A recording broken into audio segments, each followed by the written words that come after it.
Hello, everybody. Happy New Year, and thank you for joining the first ever Tech Thursday for the Immutable X Discord. Really glad for everybody to join. We thought that it would be great to kick things off with an AMA from one of our co-founders, and that's why we have Robbie here right now.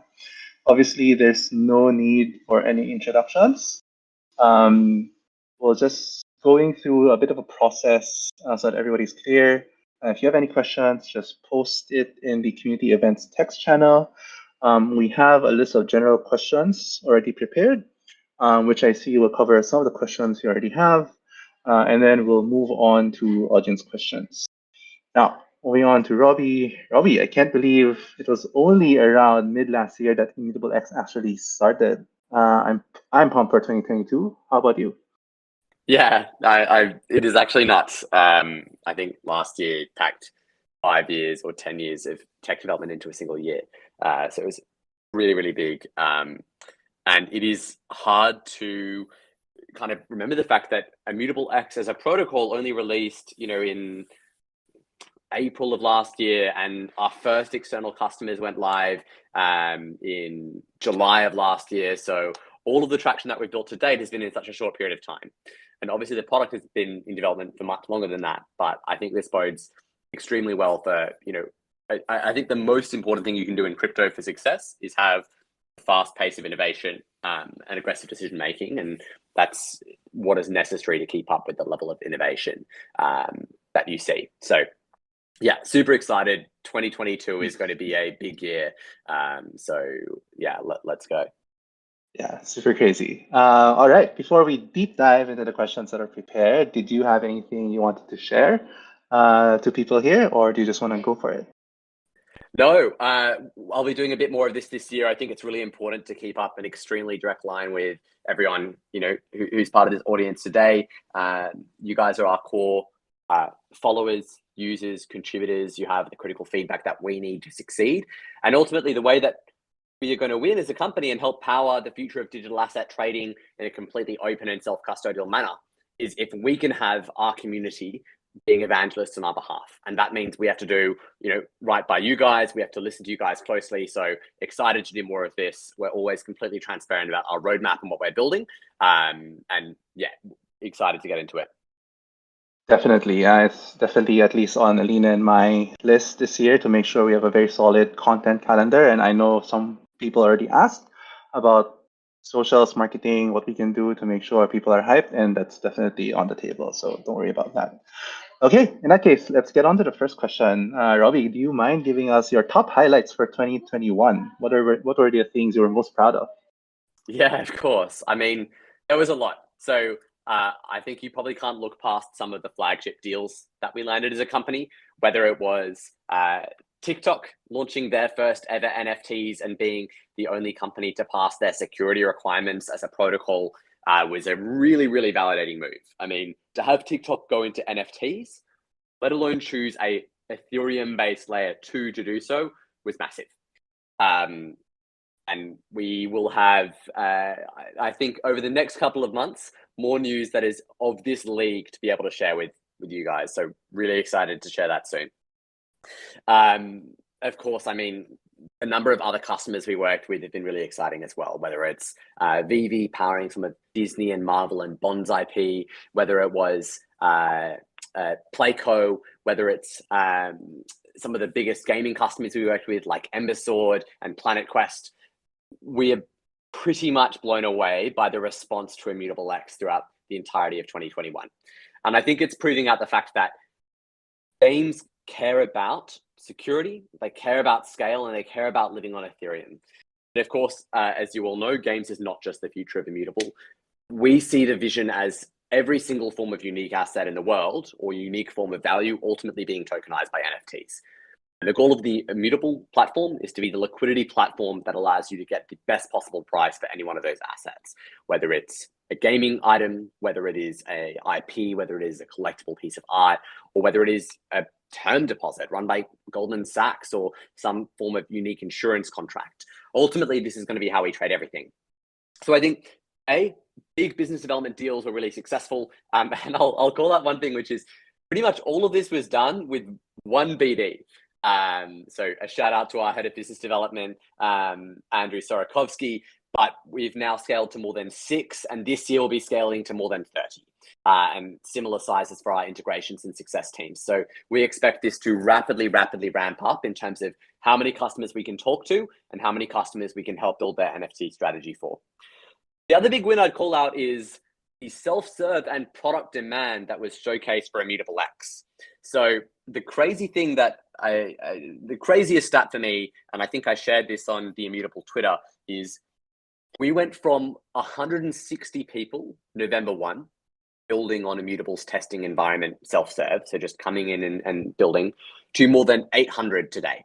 So in under 2 months. And this kind of organic demand to me is the best reason that showcases why we've built a platform that can be successful. Because at the end of the day, any blockchain can go out there and offer a company large grants and synthetically create a deal. But what is very difficult to do is generate organic traction and have your platform be incredibly easy to be used permissionlessly. So this is probably the most exciting stat for me. As the NFT space scales, this is what is going to enable Immutable to be built on by anyone, in the same way anyone can use Stripe without having to talk to someone. So that was a really exciting stat. And of course, I think team growth was the other really big win of 2021. I think a really strong differentiator for us versus a lot of other projects in the space is just the size and credentials of the team that we've been building. So we're 140 people today. This year we'll be scaling to 300, and we hired more than 70 people last quarter. So the rate at which we're hiring is ramped up massively. And featuring in those hires are a lot of execs. So we're really excited to have shared, obviously, we brought on people like Jill from Safety Culture, John Boris, who sold a two-sided marketplace to MasterCard, and ran Shutterfly, a Fortune 500 company, as its CMO. We hired a director of engineering from EA, who ran all of their asset systems there. And we've got a few more execs to share that we've just been hiring over the past few months that are not yet public. So really excited. I think the summary is big deals, organic traction, and a self-serve product people love, and hires. And of course, the success of the token launches, and we obviously plan on doing a lot more there. Yeah. Awesome. I've definitely felt it firsthand, the rate of pace and growth that we've had, and definitely super exciting stuff. And I expect a lot more of that in 2022. Speaking of the NFT space, Robbie, what are the exciting things you think are happening within the broader NFT industry? What are trends you're super interested in? Yeah, I think the biggest trends I'm interested in are what are the types of assets that are being tokenized, and where should we as Immutable play? So gaming is very much a core use case, and I think the biggest trend we're going to see is a lot of the volume shift out of speculative collectibles, which is what the vast majority of the 22 billion in 2021 volume was, into more utility-driven NFTs. And the reason is, especially if we go into a sideways market, and I mean, Immutable has lived through 3 bear markets, so that does not scare us. I think it's actually a fantastic time to acquire companies and build product. We think that the things that will be least impacted are NFTs where there's a real utility-driven reason to trade them. And the best examples of this are things like, even our own games, Gods Unchained, where assets are being traded because people want to play with them in the game. And so I'm extremely bullish this year on seeing games utilize NFTs to represent real in-game activity and people wanting to buy them so that they can use them for those utility-driven purposes.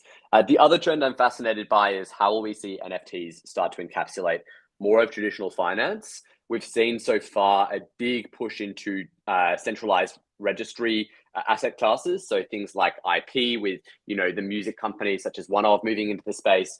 I'm fascinated by what TradFi assets will start to be tokenized this year, and Immutable plans to be at the helm of a few of those. So more to come there. That's just a teaser. So out of all of those industries and industry trends, Robbie, what do you think are the biggest for Immutable X and our priorities? For sure, it's the shift into utility-driven, high-volume NFTs. Where Immutable really succeeds and where we're obsessed with succeeding is how do we create liquidity for assets in the scale of the billions in terms of transfers. I mean, we're already doing 3 times the number of NFT trades each month over month, than either Polygon or even Solana is doing. So the volumes we're doing are crazy. And I think this is where we see the vast majority of the market going to is, expensive art is exciting. And I think that there's a real use case there. But the vast majority of the total addressable market for me is, well, how do people trade assets in a game that might be worth 20 cents or $2? How do people trade, assets for insurance contracts that are defined by real world value? And these assets are going to exist in the billions of supply. And so our shift there is, how do we cater to create the best possible experience for those assets? And B, how do we create liquidity for them? So some of you listening may know about our strategy for meta database trades. To me, that is, if you have instant gas trading with no gas fees, that's the 0 to 1 for providing liquidity for NFTs. The 1 to 100 is going to be, how do we create meta database trades? So the ability to actually bid on assets based on their underlying characteristics. And that will come out this year. Awesome. As you know, part of our success is the success of our community. So Robbie, what would be your advice to people building on top of Immutable X, given that priority? Yeah. I think my number one advice is, you may have seen yesterday that we came out with production minting contracts being self-serve registrable, which to me is incredibly exciting, because finally we've unlocked this final piece in the bottleneck of Immutable being able to scale completely permissionlessly. And I would seriously challenge, any other platform out there, just to see if someone wants to build an NFT business from scratch, the fastest way you can do it by orders of magnitude is going to be coming and using our APIs. And so our plan this year is, how do we make this as simple as possible? Because if you can allow every Web2 developer to build an NFT business, your surface area or your market is 500 million Web2 devs, or however many there are in the world. It's certainly in the hundreds of millions. If you're requiring people to do smart contracts, you've then limited your audience to like 10,000 people. So that's really our goal, is how can we democratize access to NFTs? How can we make sure that NFTs tokenize the world? And how can we make sure that as they tokenize the world, we don't compromise user custody, we don't compromise user security, because otherwise, what is the point? We may as well put everything on a centralized database.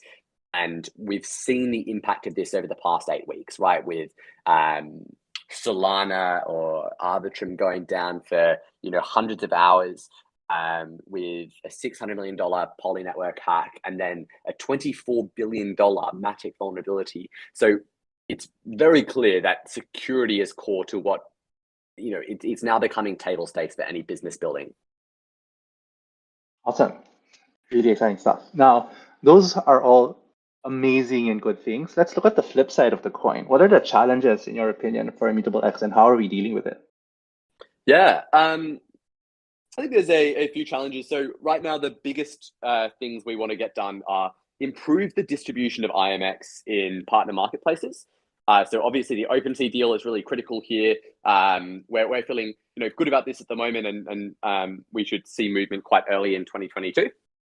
And there was actually a question in the Discord, which is, the marketplace is not providing a good user experience. What functions and improvements are being made? I couldn't agree more. And ultimately, that's actually a deliberate thing from us, which is, A, we're resource constrained, but B, our goal is not for Immutable X's marketplace to have market share. That's not the business we're in. We're trying to provide a great default experience to showcase how people can build their own marketplaces. But ultimately, where we'll be moving this year is the metrics by which we measure the success of the marketplace is, how easily can other marketplaces build, using that as an example, and what is the market share of those marketplaces? So we are going very, very aggressively down this route this year in terms of integrating with as many different NFT marketplaces as possible, because each one of those massively improves the distribution of orders on Immutable X and our liquidity. Awesome. What's your overall strategy, in your opinion, for Immutable X to succeed in the NFT space? Ultimately, the only thing that will matter is, where do you go that provides you with best security and the best liquidity? And this sort of scale and security will ultimately be commoditized. So there'll be, many people providing that. So what really matters is where do you go to get the best possible price for an asset? Because that platform has liquidity, it has depth, it has the best possible prices. So I think that's our long-term strategy, is to really, build this network where you can trade anything. It can be an in-game item, it can be a collectible, it can be a financial item, and you get the best possible price at the maximum depth.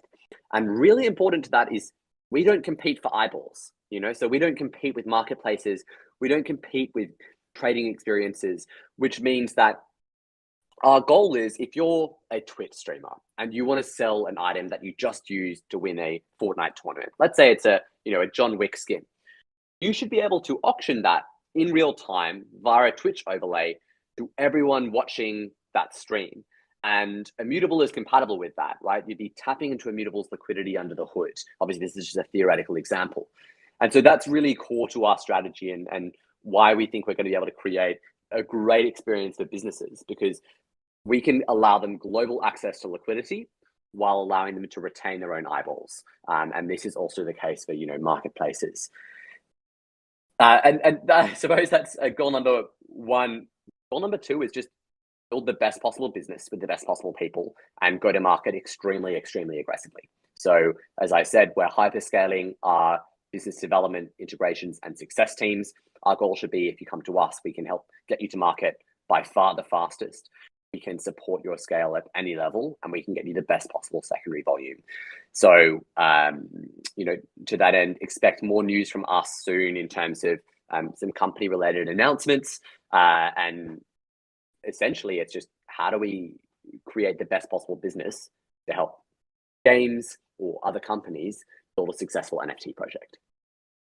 Exactly. And to that end, I wonder what are things in the roadmap you can share to the community. I know a lot of these things are in flux and not super concrete, but what are things you're super excited about for this year?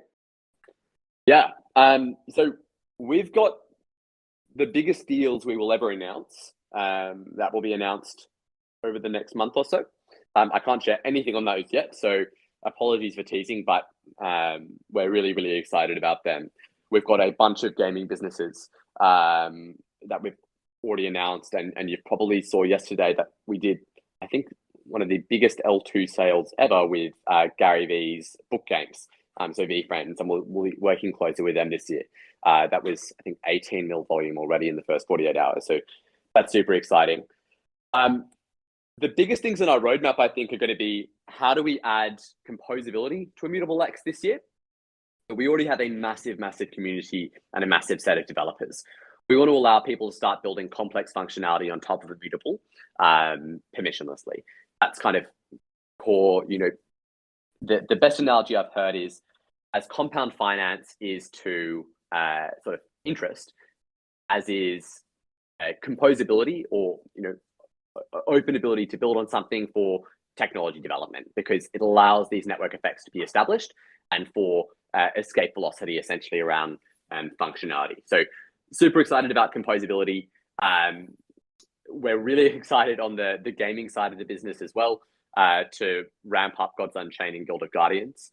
So Gods Unchained has more than 10x its player base over the past 3 months. It has now more than 150,000 monthly players.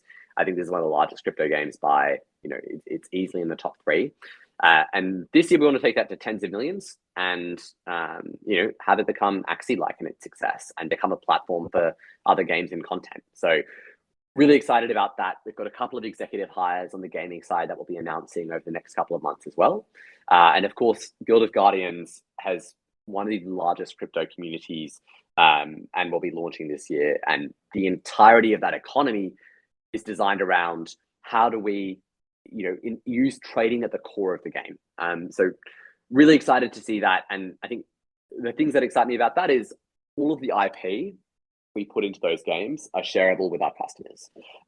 So, if a customer works with us, suddenly they have access to all the tokenomics, the fungible tokens, the gaming strategies that we've used to develop those 2 games, which is, I think, what allows us to have such a strong presence and convert so effectively when we talk to these gaming customers. So that's the, I suppose, go-to-market and product roadmap. Obviously, from a technical perspective, the things I'm really excited about this year is A, metadata-based trades, B is fees. So obviously our fees will be going live very shortly.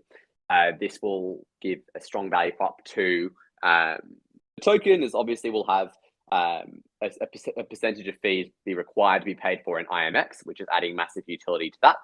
And we're excited to release that. Those are probably the biggest items. Stay tuned for more, and we're rapidly ramping up our product and engineering teams. So as always, if anyone has any referrals, if people who want to come work at Immutable or has expertise, please do send them through. We have referral fees ranging from $3,000 to $10,000. Speaking of team, that's a great segue to the live questions from the community. I'll be going through them one by one. Apologies, everybody. I don't think we'll have time for everything, but we'll do our best. Now, the first one is from Halzen627. Speaking of teams, Halzen's question was, how much will the team be expanding? What areas is the team looking to hire in? What areas is the team not looking, which is not many, is probably a more useful question. So we'll be hiring 80 product and engineer people this year. We are hiring at every level of seniority, especially in product. So we're looking for a chief product officer. From the engineering perspective, we're hiring at pretty much all levels as well. In terms of go-to-market, this is an area of big expansion for us. So our go-to-market team has moved from 4 people halfway through last year to 25 people to date, plus business development, integration, success, and community. We want to bring this to 100 people this year across BD, integration, and success. So if anyone's keen to come and sell, please let us know. We are trying to scale that up massively, and we're also hiring into each vertical. So we're hiring gaming experts, we're hiring crypto experts, and pretty much there's no cooler job in the world, because you get to talk to biggest companies in the world and help advise them on completely, blue ocean strategy when it comes to NFTs. Awesome. The next one is from Solion. This is somewhat of a tricky subject, I think. The question was, could you elaborate on which parts IMX are currently a bit centralized, and how can they be decentralized over time? What do you say to people concerned about assets being blacklisted and not being able to participate in the economy? Yeah, awesome question. So the trade-off that Immutable X makes as part of its technical composition is sensitive resistance. So if you try and do a trade on us, we can at the end of the day say, hey, we don't care about this trade, we're going to throw it away. That is very limited in its downside for 2 reasons. Number one, you can always withdraw your assets no matter what to layer 1. So we can never lie about a trade on your behalf, which is really the core thing, because that protects the fundamental value and security of these NFTs. You can also never change, say, the scarcity of a smart contract or the metadata of an asset. So that is really, really crucial to us. And in general, this is a trade-off that I think is by far the best approach to the scaling trilemma to date. In terms of slowly decentralizing that, the biggest thing we can do is decentralize like the sequencer in our order book, which we'll be looking at doing. The second part of this question is, what do you say to people concerned that individual assets or wallet addresses could be blacklisted and prevented from participating in the economy? And that is a very easy answer, which is we cannot and will never do that. But the cannot is the more important part of that, which is we can never blacklist an asset or an address. The most we've ever done is from our marketplace hidden collections, which is a very different strategy to us, because what we show in our marketplace is one thing. What exists on the protocol and can be traded against is completely decentralized, and we will never interfere with. Yes, and I'll loop back to what Robbie said a while ago. The marketplace for Immutable is just the default marketplace. Anybody or any other marketplace that builds on top of us can actually just build whatever they want and show whatever they want. Next is from Tyrus. This is a popular question as well. What are your thoughts on Polygon's strategy of being a jack of all trades and master of none with their acquisition of various ZK solutions? Would you consider them a competitor? Yeah, look, I'm sure we compete with Polygon on deals. Absolutely, I think they're obviously have done a great job last year and big fans of the team and friends with the team. Look, ultimately, our goal is to have. I don't think you need 5 ZK solutions in order to provide an effective experience. You just want the one that people want to use. And so our strategy this year regarding Starkware, we'll be able to share more details on soon, but we'll effectively be able to provide scale at any level for games, including dedicated instances. And yeah, look, I probably won't comment too much more on that. Obviously, the space is quite close and competitive, but in general, we're very supportive of proper L2/ZK solutions. I'm excited to see Polygon actually implement those in NFTs because at the moment they're not really being used for anything, and it's still just their sidechain effectively. And I think obviously that has a lot of problems with it in terms of them hard forking their blockchain with really no notification to the community on having a $24 billion vulnerability. I think that's why they're investing so heavily in proper L2 alternatives. Awesome. Next two is from Butler ATTS. What types of responsibility do you envision handing over to governance in the future? And what do you think is the ideal scenario? Yeah, I think this is very interesting. So at the moment, the real reason people use governance is as a regulatory arbitrage. So just to be able to decentralize, the company and say, well, hey, we don't own anything. And that's what we don't need to do that. We don't do that. So to us, governance is more, how do we give the community a meaningful share in how they shape the future of Immutable X? And how do we actually use that as a growth leader? Because I think governance has still yet to prove itself as more effective than a centralized org in terms of efficiently making decisions. So I think it's going to be over time, carving out the right places for governance to play, and then increasing that power as kind of you get more interest and more efficient decision making from the community. So I see the biggest things is having kind of a say in how we use tokens in terms of growing the community, how we use them in terms of grants. And ultimately, the most important thing is, how does everyone who owns, IMX tokens or participates in the community, how can they feel like they're completely enfranchised and they own a piece of what we're doing and can shape the future of what we're building. So I think over time we plan to give more responsibility to governance, but we also plan to do that while being as fast growing and as efficient as possible. And so if that is not the best way that IMX will gain market share, we won't do it. Fair enough. Can you elaborate on the current plans around Starknet? We cannot yet. We'll have more to share soon. Awesome. Moving on to Kirk G. I feel like there's a deficiency in the social media / communications and marketing area of the project. Do you share the same sentiment? I agree. And I think the reason is Alina and Nigel, the brilliant people on the call with us today, are the only members of our social media comms and marketing team. This is incredibly understaffed in the company at the moment, and they're our highest priority hire. So we're currently searching for a CMO, head of marketing. We've got one hire will be coming in very soon. But we're going to scale very rapidly to 10, 20 people. I think on one hand, it's also exciting because the traction that we've seen to date has been so much from the organic community that we've built and the product that we've built. So once we start pouring gasoline on the fire, essentially with a sizable marketing team, we'll be able to punch above our weight. So I think it's both a weakness and an opportunity, but completely, yeah, we need to rapidly scale up here. And watch this space. Alina and I have a lot planned for 2022. Next is from Sidders. Oh, Sidders already mentioned this is the same Polygon and other ZK rollups. Another one from Sidders. Are there other games you are looking forward to partner with in the future, such as Sandbox, DeFi Kingdom, or even Sunflower Farmers? Yeah, of course. I mean, gaming is our core vertical. We are talking to so many games right now. It's not funny.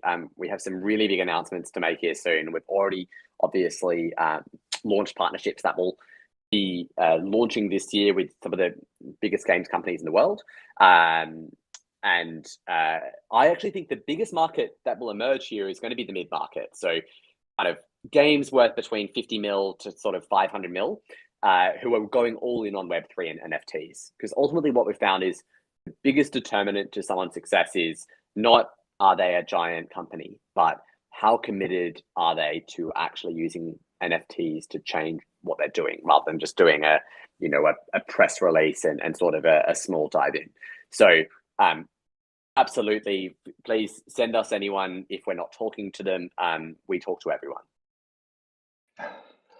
And this one from Death Gun, a fun one. When IMX merch? It's a great question, Nigel. When do you think? Yes, soon. We already have a vendor. We will figure this out. We also want this. Awesome. Next is from Liquid Emoji.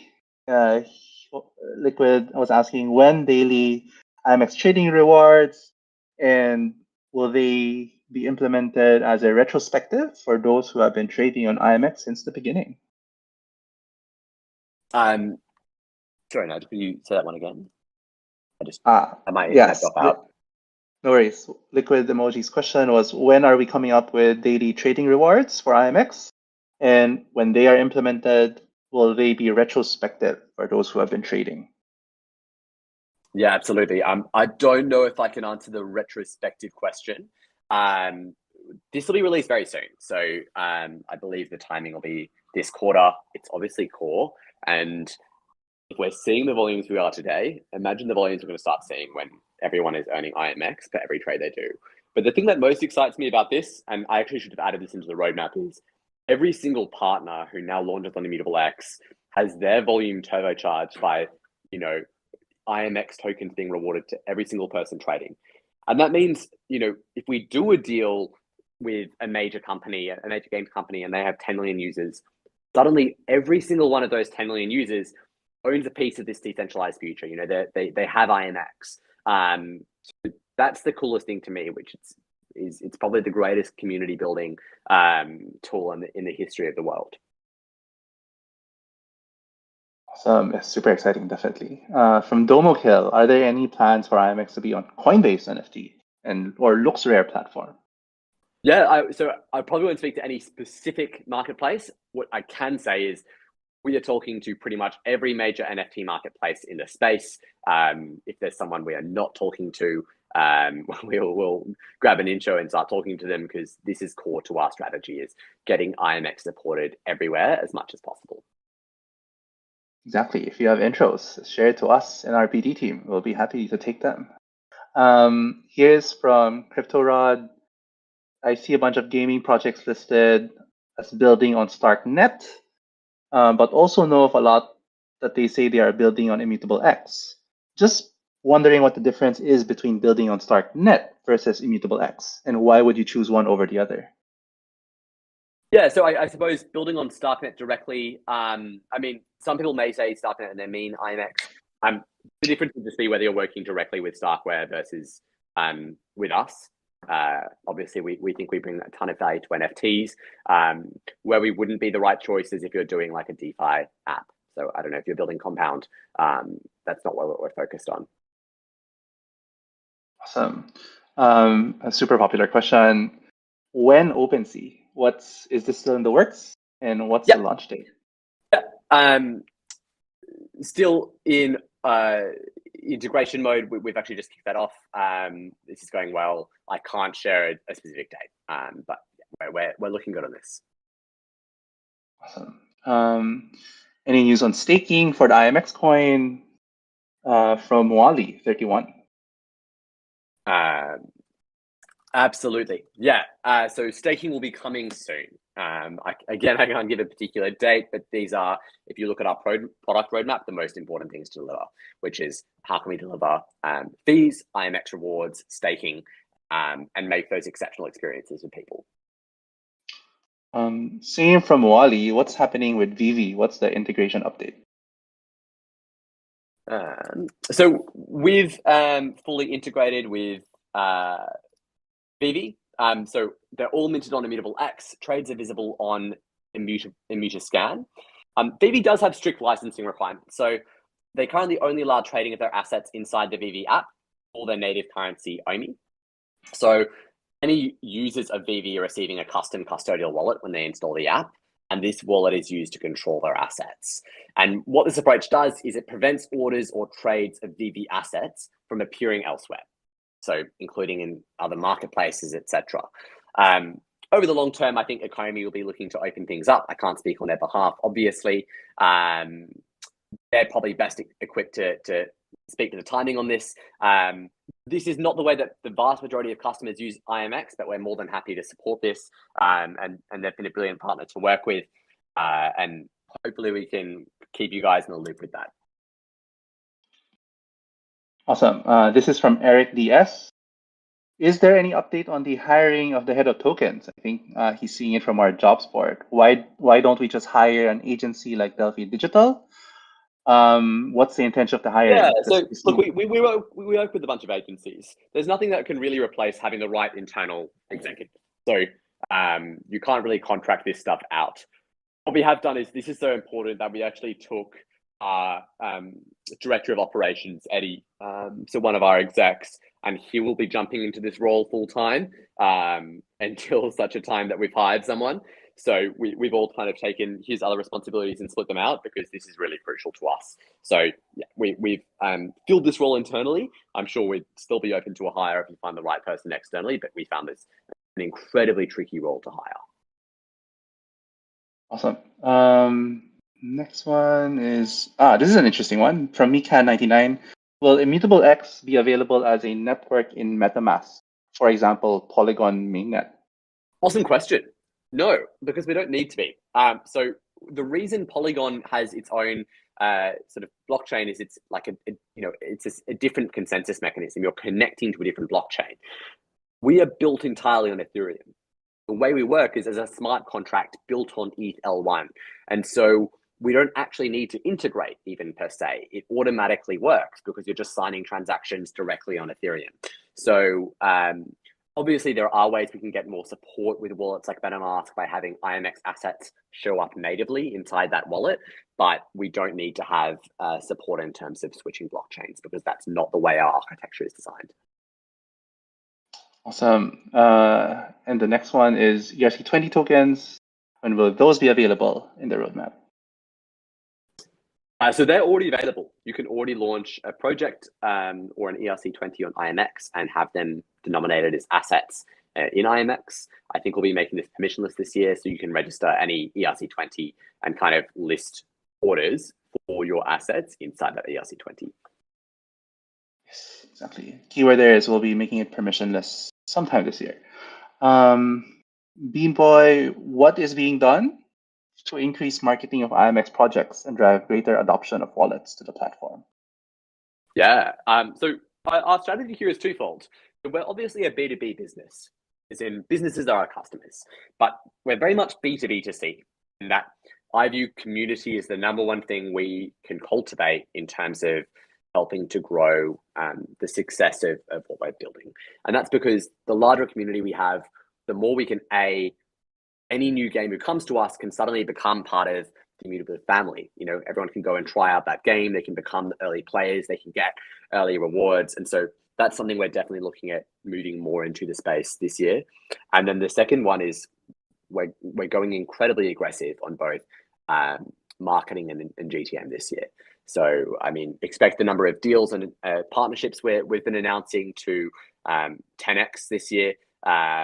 Expect the level of marketing presence we have to massively increase. So yeah, I mean, this is just how do we hyperscale the company, and we've already put in a lot of the groundwork needed in terms of hires to make that happen. Awesome. There's a few questions here about what sets IMX apart from Sol or Solana. Yeah, look, a few things. I think you can probably see from the fact that Solana is down for more than 150 hours over the past few months that it's uptime, resilience, scale, and security. And in fact, we do more NFT transfers and trades on IMX than Solana does. So we're already operating at a much higher level of scale. The other difference is we're built on Ethereum. So that's where the majority of NFT volume is. We inherit their security. And then I'd say the other key thing is to differentiate us from a blockchain is Immutable is the pipes and the back end for NFTs everywhere, which means if you sell an NFT in a game, like let's say you get a Gods Unchained card and you list it for sale inside Gods Unchained, the game, that that order suddenly shows up in every marketplace which supports us, which is not true for a blockchain, even for Ethereum L1. And that's actually really core to our strategy, is becoming this pipe of backends for places you trade NFTs. Awesome. I'm skipping a few things because it's been discussed. Are there any more plans to list IMX in more popular exchanges? Also, is there any color around why you chose FTX to start with? This was from Aquatic Monkey. Yeah, we are listed on every major exchange. I don't think there's anything where we aren't on. We're on Binance, Coinbase, FTX, OKX. Yeah, if someone knows there's something that we're not on, let us know. Exactly. This one is from Moon to Dab. How can IMX be the blockchain network that goes normie level mainstream for gaming? Yeah, awesome question. So this actually harks back to how we started as a company, which is some of you will recall we came into the space first in December 2017 with the first ever multiplayer game on a blockchain. And the reason we started out by building games is not because I'm a particularly good game entrepreneur. I think we know what players like, but ultimately that's not the core business we're in. But what we did realize is that no one cared about NFTs back in 2018, and so we had to, in the same way that Valve built Counter-Strike Go to leverage into Steam Marketplace, we had to showcase an example of why NFTs mattered, which we did with Gods Unchained. And so I think that's actually still kind of core to what we've done today, which is we need to make it ridiculously easy and ridiculously valuable for gaming customers to want to build NFTs. And that's both a product thing, but it's also a full services offering, which is make it as easy as possible for them to do compliant offerings of tokens, make it as easy as possible for them to have the right tokenomics, which help them scale their game. And so here, in order to get, I suppose, normie level scale, there's how do we get as many different games companies as possible to build a better game using NFTs? That's the test. And you can actually break that down into a few things, which is what's the cost of acquisition of a customer? What's the revenue per user? And what's the retention? And that really tells you how much does players love a game and how good is that game. And our bet is that NFTs will radically improve each of those metrics. There's no magic hand waving around, here's what NFTs will transform in gaming. It's simply, hey, this is a better way to do an old industry with much better incentive alignment between player and publisher.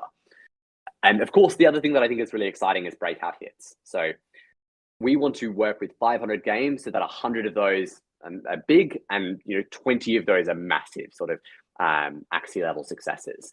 And I think we'll start to see those break out this year. And as soon as you get a few of these, you have a massive flywheel. And this has already started. So, I mean, talking to the VCs that I've been talking to, they're remarking on the fact that they've never seen so much talent coming out of classically trained entrepreneurs, from the best universities in the world, who instead of going to build a SaaS startup, are now working on gaming. I mean, even look at Splitgate, which is a multi-billion-dollar kind of portal game built on PlayStation and Xbox, if you've seen it, which is like all just Stanford computer science grads being, hey, how do we build a game in a better way? Discord even started out as a game. So I think the line and kind of previous circle that was drawn around gaming as a niche is like, it's going to take over the world. And the most ambitious people of our generation are trying to create new and innovative ways to game. Awesome. Super exciting. Here is Brown Boy saying, hey, Robbie, I just applied for a product manager role. Thank you very much for applying. And he was curious, what keeps you up at night, or what concerns or challenges you think we'll have to address in 2022? Yeah, look, actually nothing at the moment. I used to say hiring, but we've landed so many exec hires last year. I'm really thrilled with. I think the biggest things we want to do this year is we've got product market fit. We've got an early great customer base. How do we hyperscale? So how do we, 100x our volume this year? How do we take this to the masses? How do we transform gaming? And ultimately, how do we be kind of when people think of NFTs, they shouldn't think of the connotations that we see with gamers today. They should think of true value being handed to players. And so I think an interesting anecdote is actually for the first 3 years of the company being built, we never referred to NFTs as NFTs. If you look at even the Gods Unchained homepage today, we still don't. We refer to them as, digital goods that you can own and trade for real money, because that's what should matter, is the rights and benefits you get. When you go to a website that's encrypted, the site doesn't advertise that it has HTTPS end-to-end encryption. It just shares the benefits of your password is secure, and you know that by looking at a green lock. And so I think that's actually really crucial to moving away from some of the stigma associated with NFTs right now, which in some part comes from sort of speculative or scammy projects, and moving it toward it's a standard of owning assets on the internet, and the benefits that brings are massive. Yes, exactly. Next one is from Cryptographer. What is your personal holy grail partnership? Yeah, I think we landed it, which was TikTok. So, I mean, that's always great when we go out as a company and say, this is what we care about, and we're able to land that. I'll also say Starkware has been phenomenal to work with, just on the technology side. So, obviously not a GTM partnership, but they've been brilliant. Yeah, look, I mean, make a list of the top 10 biggest gaming companies in the world, and you pretty much have our internal priority list.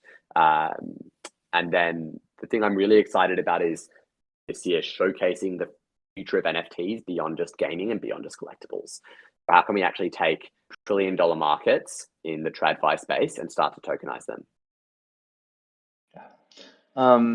From Margosh, what does ETH 2.0 mean for layer 2?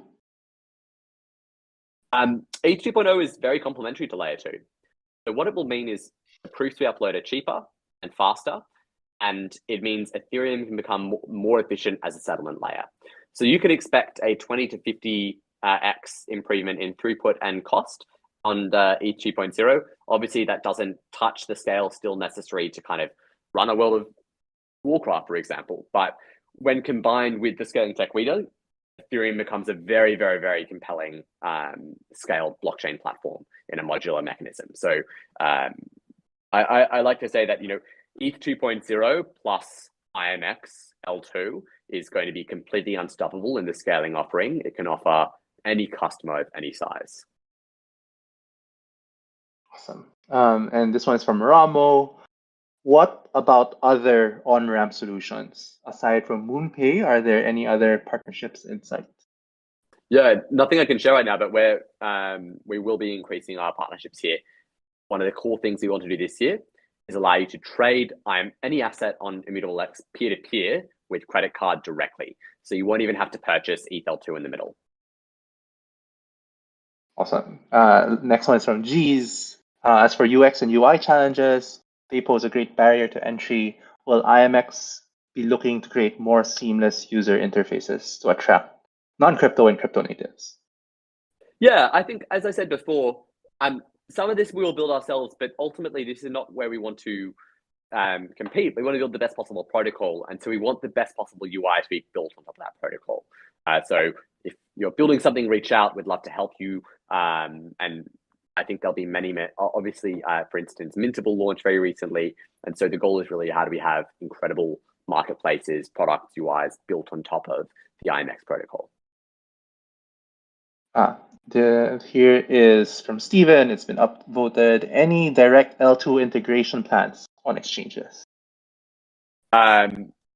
Absolutely. I mean, all the marketplace announcements are a direct L2 integration. So things like Immutable is already done.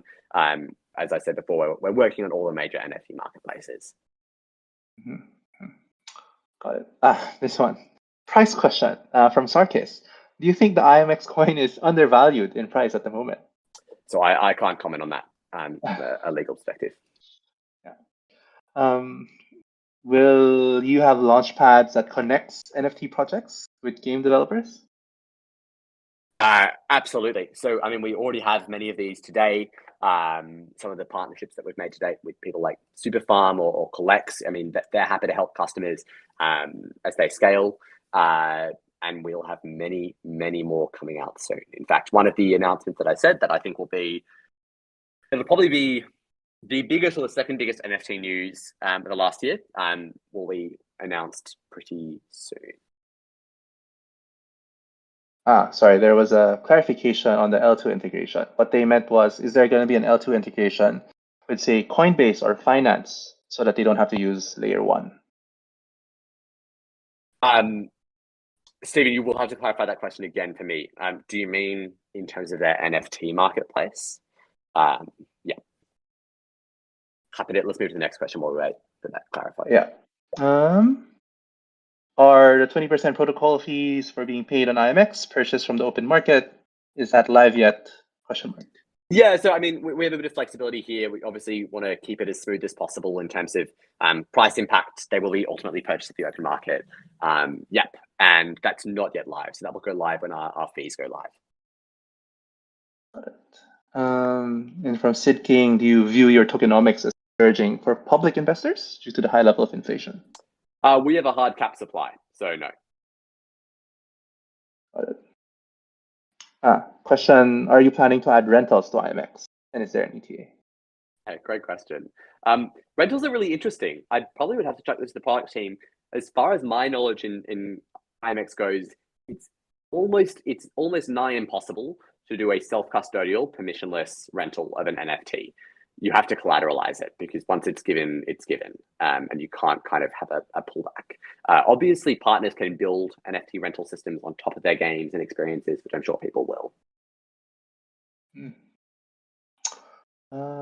Cool. I think that's towards the end. From Ramo, will there?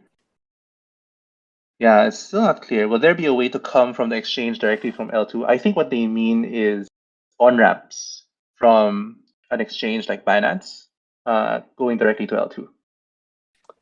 Let me just kind of interpret this question. Right, I see. Yes, yeah, I'm sure we're working on that, Stephen. I can't give any direct predictions though. Yeah. Awesome. So I imagine a lot of these companies are looking directly into that as well, as they're already, looking at this from a NFT marketplace supporting L2 perspective. So it's not a big jump to assume they'll start to support the fundable token services as well. I think it'll be slower than the NFT side though. Cool. I think that's towards the end of all the questions already. We have limited time as well. Let me end with this final question. What is your fearless forecast for 2022, Robbie? Yeah, absolutely. And Nigel, I'll chuck one in more before that because I think it's an important question from Kintax, which is what strategies are being implemented to mitigate monthly token unlocks and the impact to the price of IMX? So I think the really important thing to remember about the way we've allocated the supply of IMX is pretty much the vast majority of the supply is not, sold to investors awaiting unlock. What it is being given away to both businesses and customers using IMX that will grow the protocol. So I suppose I don't even really think of it as much as mitigation and more as how efficiently can we distribute those tokens to maximize the growth of IMX. So I think it's if we're doing our job right, it will be benefiting the token. So I think that's very important to remember about what we're doing. Awesome. There's two questions here. Do you want to answer that, or do you want to close the session, Robbie? Why would the Coinbase and Binance things sign up for the Coinbase unlocks? I'm not sure. I don't think that was deliberate. We don't have control over the timing of Coinbase or Binance listing us. That's a very opaque process deliberately, as it's a marketing move event. Awesome. Let's jump to the end, Nigel. Yes, awesome. In that case, 2022 fearless forecast. What is it, Robbie? Yeah, awesome. I think we're going to see probably 10 times the amount of games building NFTs actually release things as we did last year. I think the cumulative volume will be in the tens of billions of dollars at a conservative estimate. And I think we're going to see traditional finance jump into the NFT space. So those are kind of my forecasts, which is gaming businesses will move to NFTs at a scale that's pretty much similar to the mobile era. If you remember how like Zynga pioneered mobile gaming or social gaming, we're going to see that exact same playbook be played out through gaming, where someone figures out here's the strategy with NFTs and then starts ramping up using that playbook and just deploys numerous games that can all outcompete the competition. And this will be the next paradigm of how successful games are built and deployed. Awesome. 2022 will be big. All right. Thank you for your time, Robbie. Really appreciate you giving your time to chat to the community today. Of course. Thanks, everyone. Catch you soon. Yeah, thanks, everybody. We will try to do this more often. As I mentioned, it is just the beginning of 2022. You should expect a lot from me and Alina. We are content for everybody across the community. Thanks for joining, and see you next time.